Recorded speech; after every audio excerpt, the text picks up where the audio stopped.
Hey guys, how's it going? It's Rob Sutton, and as you could probably tell from that intro, today we're talking about podcasting and my setup that I use for podcasting that might be a little bit different than what you've seen. And that's for one main specific reason, is that since I travel a lot, I need my podcasting setup to be a dual purpose setup with what I'm actually using to shoot video and photos. So before we dive into what I'm actually using and how I set it up, let's talk about podcasting in general a little bit and why it is actually intriguing to me at this point in time.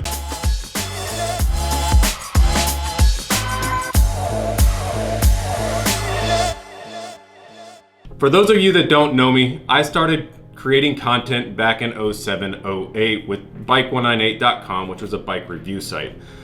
It got to the point where I was daily writing 1,400, 1,500 words a day, and it was a really large undertaking as far as time goes because it was all original content and it was really the days before social media for the most part. I mean, there was some Facebook promotion, but it was all the way back to where I used to use biking forums to get my leg in the door when it came to getting people to see my content before, the SEO had really picked up or anything like that. So it was a lot of time creating content that was all basically taking over what old school newspapers and magazines had been doing in a digital format. Fast forward to now and you have to be everywhere, whether it be Instagram, Facebook, podcasts, video, website. It's really become a more centralized format to publish things digitally and be into multiple different avenues that people can digest on the run, at home, at their computer, on their devices, and it's been a really cool thing to watch. So where podcasts come in for me, at least as far as my content creation goes, is an easy way to create content and be on more platforms.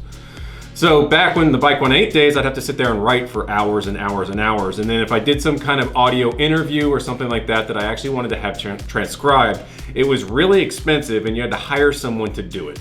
And even when I used to use offshore writers to listen to the interviews and have them transcribed, there were some accuracy things you had to deal with and you were paying them by the hour. Fast forward to now, there's services online that are basically 10 cents per minute for transcribing. Of course, it's automated, you still have to go through and read it, but at the same time, it's so much better than it used to be in the past. So what am I doing now? I'm starting up a podcast that I can use to actually create content and be on the podcast platform at the same time. So record a podcast, get it transcribed immediately for 10 cents a minute, and then have it published as content on the website as well. So you can list the podcast, then you can have your content. It's great for SEO, it's great for website content, and it takes a lot less time than I used to have to writing 1,500, 2,000 word articles. So that is what I'm loving about podcasting currently. We'll kind of see where it goes from here, but let's go into my setup a little bit. So, like I said, I like mine to be portable. So I'm using my 13-inch MacBook Pro with Audition from Adobe. Since I'm already using the Creative Suite for Premiere, Lightroom, Photoshop, it's an easy just download and run. It's also incredibly easy to set up, and it does a great job of recording audio, and if you do need to edit some of that audio, it does a great job of that as well.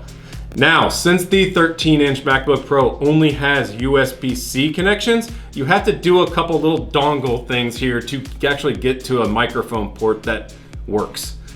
Now, using the 13-inch MacBook Pro has two very specific limitations. One, the earphone jack is no longer a microphone jack. You can't just put in a mini connection right into the side and actually have it detect your microphone and bring in audio. So what you have to do is actually go to a USB setup. That brings up problem number two. The 13-inch MacBook Pro only has USB Type-C connections. So you've got to get one of these J5 Create adapters. It plugs in right to the side of the MacBook Pro, and it gives you a USB-C charging port as well as a regular USB slot to plug in your adapter. Then I found this U-Green adapter. It has your typical USB plug, and then on the other end, it actually gives you a microphone port and an earphone port. And then what I plug into that is actually my Rode video mic. It's the one I've had for forever. I actually bought this one off of Craigslist, I think like 4 years ago. But it's the microphone I'm currently using on my camera for video. So being able to use that in the podcasting setup makes it more convenient, especially on the road. Now, ideally, would I rather have a one direction mic that is more for speaking than an omnidirectional that is more made for video? Absolutely.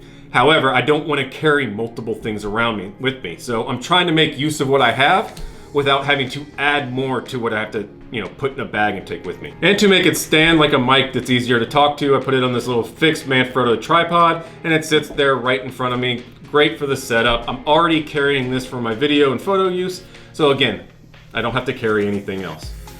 So far, it's turned out to be a pretty good setup. I'll link to a couple of the podcasts we've done in the past, and you can check them out. Let me know what you think of the setup, or if there's anything you would do differently. I'll link all the products that I was using down in the comments, or down in the description below, so you can see that.